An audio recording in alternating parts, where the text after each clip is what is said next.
The Quest 3 is the ultimate home cinema for price and functionality, and today I'm going to tell you why. From the ability to sit in a massive theater with friends and watch movies, to just having a massive spatial screen in your environment, the Quest 3 has several amazing options for watching movies and TV shows, including streaming platforms. Today I'm going to show you the best of the best and how to get the most out of the Quest 3 for watching movies. Let's get started. Quickly, I want to address the fact that some people are going to say the Apple Vision Pro is actually the ultimate headset for watching movies. And while I think the Apple Vision Pro does look fantastic visually in the headset, it still looks fantastic on Quest 3, and I think the Quest 3 is better suited for most people because it is 7 times less expensive than the Apple Vision Pro. I think that it's actually more comfortable, and you don't have to drag a battery along with you. The Vision Pro is great. I personally think for value and ability, the Quest 3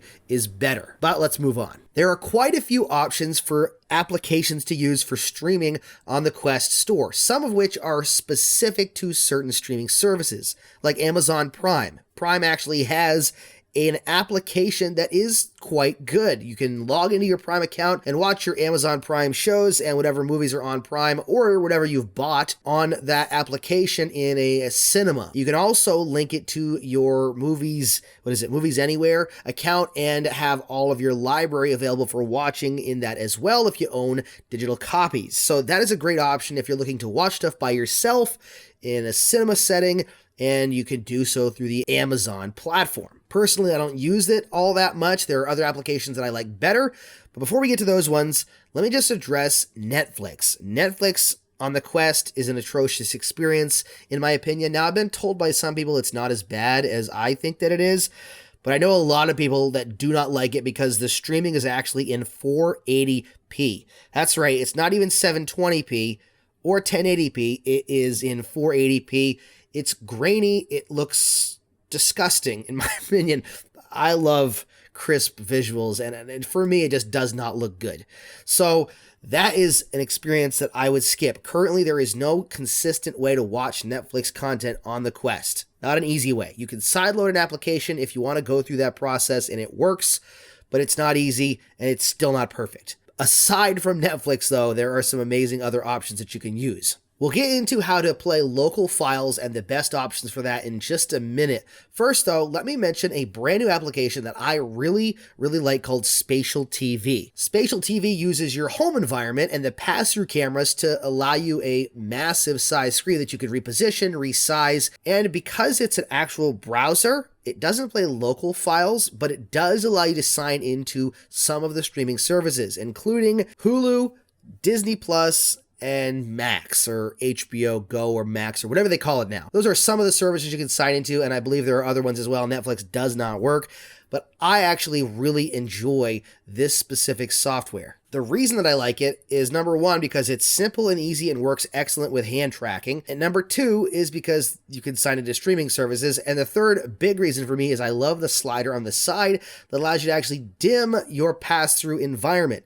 So you can actually set it to auto as well, where when you play a movie or a video and it goes into full screen mode, it actually dims your environment, which is something I really liked about the Apple Vision Pro, and this is something that has been brought kind of from that. The slider also allows you to make it dimmer or brighter, but essentially what it is like a theater turning the lights down. I really like that feature of Spatial TV. This is actually the software I use when I'm walking on the treadmill or just watching something on streaming by myself and I want to watch it in my own home environment. There are some other incredible softwares, and I'm actually going to do deep dives into those ones because there's a lot going on.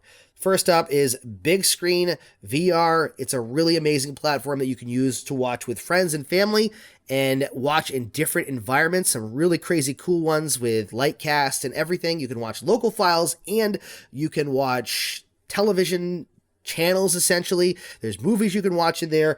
Bigscreen VR is probably one of the best platforms for social and for the amount of volume of things you can watch for free. Aside from that, we're going to check out Skybox TV, I think is what it's called. It's Skybox VR. It's an application I've been using forever, and I love this application. There are other ones on the Quest store that people will recommend, and I think that they're good, but some of them are more convoluted and they don't allow you to reposition the screen like Skybox does. Overall, Skybox is just my favorite because you can watch either in pass-through or in a home environment, but we'll get into that in a minute and I'll deep dive into it and show you how it works and how you can watch local files. But first, let's check out Bigscreen VR. Okay, here is the main home environment for Bigscreen VR. This is where the magic all starts to happen. You push down on your analog stick to bring up the menu system. And there's a whole bunch of things you can do. You actually can also stream Disney Plus and Prime Video and Pluto TV and YouTube and all that stuff in here. You just click on this and then you sign into it. You can have your little tablet thing here, but it shows right up on the giant screen up there. So you just click your button and it goes away. And you've got whatever you're watching on there if you log into it. I don't tend to watch it on here because I just like to watch it in my home environment or in my actual pass-through, but it does give you a good option to do that. Also, there's other stuff you can do as well. You can do remote desktop if you want to connect to your desktop. There's a video player for local files. We'll check that out in a second. And then there's TV channels as well. There's a lot more to it, but this is where we're going to start. First, let's check out the TV channel. So there's quite a few free channels you can go to and check out. You've got some radio channels, Rick and Morty, NASA. These are the popular ones. If you want, you can click on one of these. Samurai Jack is going to ask you if you're 18. And these are just actual channels. So they're going to pop up on here and you can't control what you're watching. You just kind of watch whatever's on the channel. Another place to find more TV channels is actually in Pluto TV. You can click on that right here and it'll bring you to the actual Pluto TV website or streaming platform. And you can watch a ton of different channels, whether it's action, crime movies, you got black cinema, spotlight. There's a whole bunch of stuff you can watch in here, horror. Then if there's nothing on the channels that you want, and you can go to Guide to and see what's coming up for TV channels, you can actually go to On Demand, and you can watch a ton of different movies. Face Off, there's TV shows on demand. It's all free. It's ad-supported, I believe, but it is all free. So you can pick a movie, and let's say you wanted to watch First Blood. You can click that and just hit watch now. Then as it starts up, you can see the different ad spots there. Click the button and there you go. You're watching Rambo First Blood in a massive screen just like that. Pluto TV is great for stuff like this. There is no lack of free movies and TV shows. There's classic TV, daytime TV, anime. There's a lot. So you'll never have a lack of something good to watch on here for free, which is absolutely amazing. You can also go to Video Player if you have local files. You can either set up a DLNA media server with something like Plex if you want from your PC, or you can load local video files on here. I've got a couple of movies on here. The videos actually look really good. The movies look really good on here. This is actually a lot better movie than I thought it was going to be. Five Nights at Freddy's movie. You can watch that on here. You can change some settings here. You can turn 3D mode on if it's a 3D movie, which is awesome to watch in big screen. You can do subtitles and you can change the audio track. This is just the beginning, okay? You can also change environments. Let's go back here. Environment. This is where the fun stuff starts to happen. They do have some stuff locked behind paywalls now. So you have to purchase things. So it didn't used to be like that. It used to be everything was free, but there is some stuff that you have to pay for now, but there's plenty of free stuff you can check out as well. I like things like the retro cinema, which is really cool. And the fun thing is when you actually hit the play button, the videos will actually cast light. So let me skip ahead to where it's darker.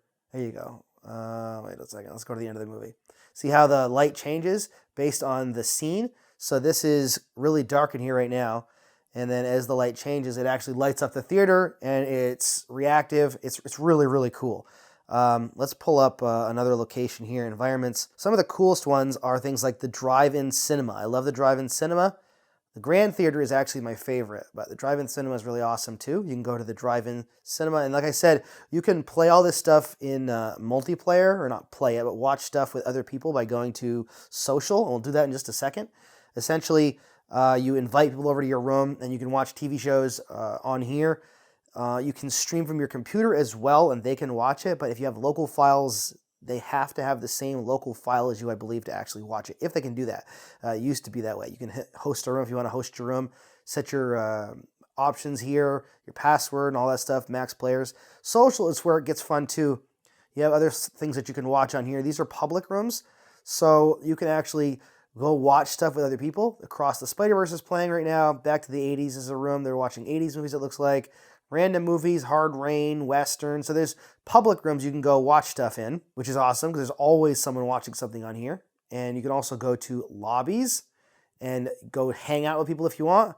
There's TV rooms as well if you want to go watch TV with people. Another thing you can do inside of these theaters is actually teleport from seat to seat. So if you want to choose a different seat, you can move around, whether it's up at the top, in the middle, on the far side, which is pretty cool. That way you can actually adjust where you are in the theater, whether you like to be way up in the back.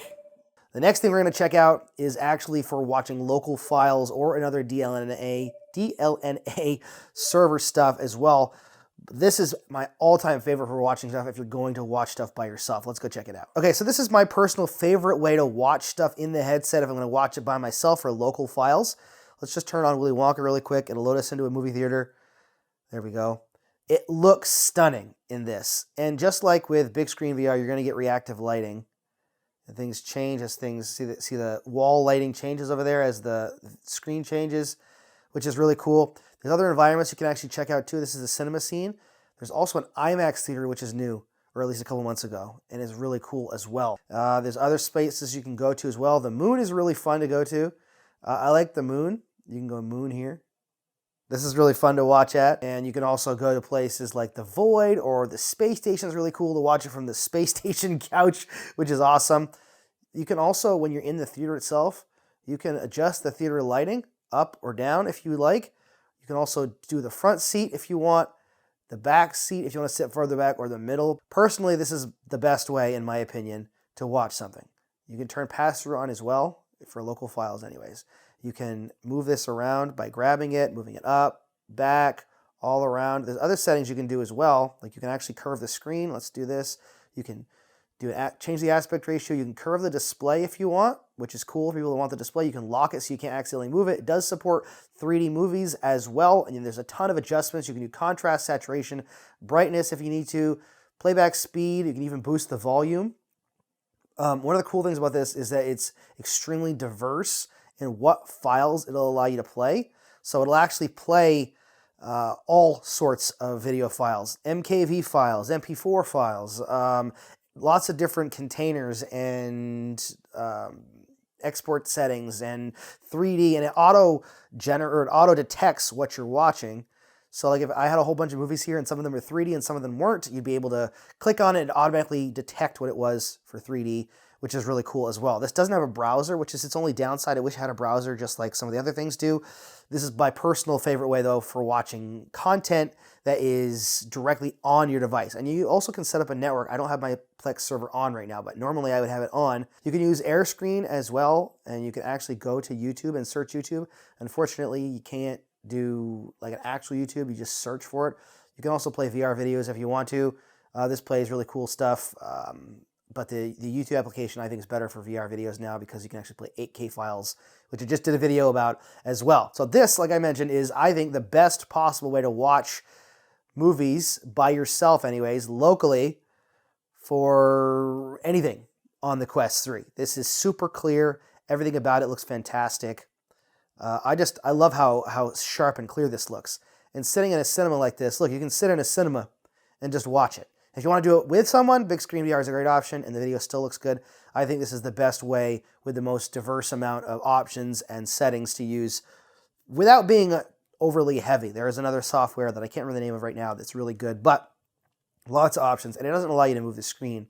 It does allow you to move the screen when it's in pass-through. I don't even know if it has pass-through, but when it's in a like an open environment, but it's not as simple. It's just clicking and dragging.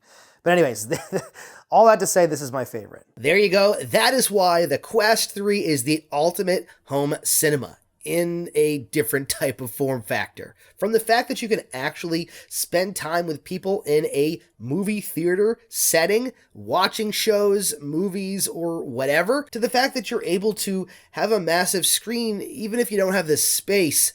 The Quest 3 is an amazing option if you're looking for the ultimate compact, highest quality, most bang for the buck home cinema experience. Let me know what you think down in the comments though. What is your favorite platform to watch movies on the Quest, or what is an alternative option that you think should be considered? Thank you so much for watching. Don't forget to subscribe, and happy questing.